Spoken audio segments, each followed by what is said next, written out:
Bhojpuri film के एगो ऐसन अभिनेता जिनका बगैर भोजपुरी फिल्म अधूरा रहेला और इनकरा से आज हमरा जाए को पटना मिले खातिर अवधेश मिश्रा जी से। तो देखी सुबह में उठनी और नहा धोआ लेनी और मिसिर बतरा से बस जाए वाला रहल तो हम अकेले रहनी तो बाइक चालू करके और फिर कुछ देर में पहुंच गए मिसिर बतरा और खड़ा होकर लगनी इंतजार करे। तब तक ले सरकारी बस आइला और ओकरा बाद से हमनी के जाके अपन सीट लेके बैठ गनी सन और एजे से पूरा 5 घंटा हमनी के बस के सफर करे के पटना पहुंचे खातिर। तो बस के सफर करनी सन और ओकरा बाद से हमनी के उतर गनी सन पटना और जैसे एगो ऑटो बुक करनी सन और फिर हमनी के चल देने सन वही जहाँ अवधेश मिश्रा जी आवे वाली रहनिया। और अपना बिहार और उत्तर प्रदेश के बहुत बढ़िया बढ़िया क्रिएटर भी आई रहलो। दरअसल कुछ बात रहला कि ये पर्वत वेदा के एगो नया सेंटर ओपन भइल रहला और यही के उद्घाटन के खुशी में ये सभे के आई रहला और एजा अवधेश मिश्रा ही जी के सब के बैठ के इंतजार करतला। तो फिर हम एगो कुर्सी लेके विकास भैया और टाइगर भैया बैठनी सन और लगनी सन हमनी के आपस में कुछ बात करे और तब तक ले अवधेश मिश्रा जी के आगमन भइल और ओकरा बाद सबके उठ के आइला तो माला पहना के यहाँ के बहुत बढ़िया स्वागत कैले। और भोजपुरी में फिल्म आप सब तो यहाँ के देखल ही होखे जौना में बाबूजी के रोल और विलन के रोल यहाँ के बहुत बढ़िया करेनी और शरीर में यहाँ के कुछ थोड़ा सा प्रॉब्लम रहल तो वैद्य जी यहाँ के मसाज करत रहनिया और आई यहाँ से कुछ बात कल जाए। आपको तो सर हम फिल्म में देखा करते थे जब छोटे छोटे थे, तो कैसेट में जब आपका फिल्म आता था ना तब हम देखा करते थे। लेकिन आज पर्वत वेदा का दिन है, आपसे मिलने का सौभाग्य प्राप्त हुआ हमको पर्वत वेदा।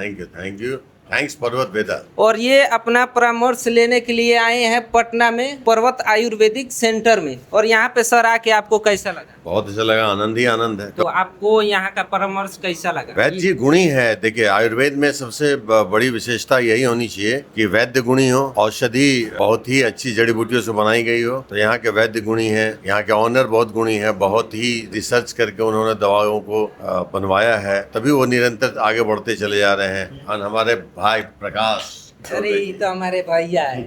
और देखी पर्वत वेदा के जड़ी बूटी से बनल आयुर्वेदिक दवाई में कितना ताकत बा कि आज अवधेश मिश्रा जी आइल बनी है जे दवाई करावे। और आप सबके भी कोनो प्रकार के बीमारी बा और अंग्रेजी दवाई खा लेनी बहुत ज्यादा ठीक नहीं हो तो एक बेर पर्वत वेदा में जरूर आई। और एक लोकेशन बा दीघा नहर दानापुर रोड चुल्हाई चौक पिलर नंबर 70 के पास। और एकरा से अधिक जानकारी चाहिए तो स्क्रीन पर नंबर बा, फोन लगा के और बात कर सकता नहीं।